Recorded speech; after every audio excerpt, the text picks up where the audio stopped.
What would you do if a little girl, dressed in a worn-out graduation gown, walked up to you, tears in her eyes, and said, "Sir, will you be my dad, just for today?" Most people would freeze. But what this millionaire did next left an entire auditorium speechless. If you believe every child deserves love, kindness, and dignity, hit that like button, subscribe, and stay with me because this story will restore your faith in humanity. Lila was 10. A tiny girl with tangled hair, a faded pink dress 2 sizes too small, and shoes that squeaked with every hesitant step. Her classmates didn't notice her much. If they did, it was only to whisper, "That's the orphan kid." She grew up in the foster system. No real family, no mom to braid her hair, no dad to cheer at school events, just caseworkers who rotated faster than the seasons and houses that never felt like home. Graduation day was coming, the day every kid looked forward to. Balloons, cameras flashing, parents hugging their kids tight, proud smiles lighting up the auditorium. Lila dreaded it, not because she wasn't smart, she was brilliant, but because she'd be standing alone, clutching her diploma while everyone else ran into the arms of their family. And then, something inside her broke. That night, she sat by the window of her foster home, looking at the stars, whispering a prayer. "Please, just for one day, let me have a dad." Graduation morning. The auditorium buzzed with chatter. Lila's classmates arrived in sparkly dresses and crisp suits, hand in hand with parents holding bouquets and gifts. Lila walked in quietly, clutching nothing but a wrinkled piece of paper, the speech she had written in case they called her name. She sat at the very back, alone. And that's when she saw him. A tall man in an expensive navy suit, polished shoes gleaming under the lights. He looked out of place, too important for this small-town school event. People whispered, "Isn't that Jonathan Cross? The millionaire who owns half the businesses in town?"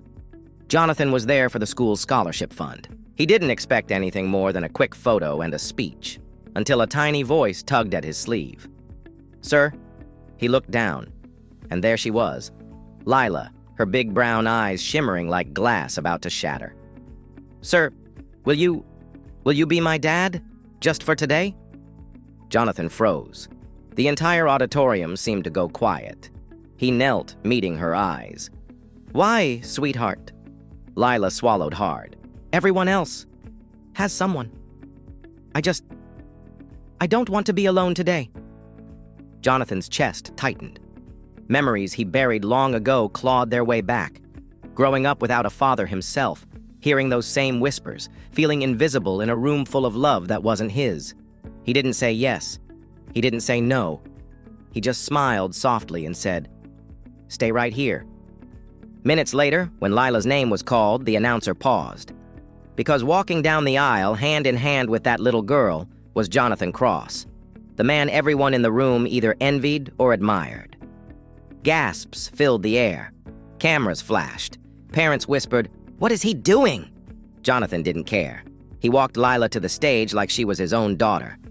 When she took her diploma, he clapped the loudest, and when the principal asked if he wanted to say a few words, he took the mic.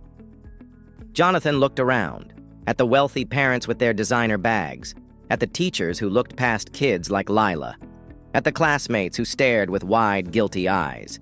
He said, "Today isn't about money, it's not about status, it's about love. That little girl," he rested his hand on Lila's shoulder, "was brave enough to ask for something we all take for granted, a family. And guess what? She's not leaving today without one." Lila's breath caught. Jonathan turned to her and said the words that shattered every heart in that auditorium.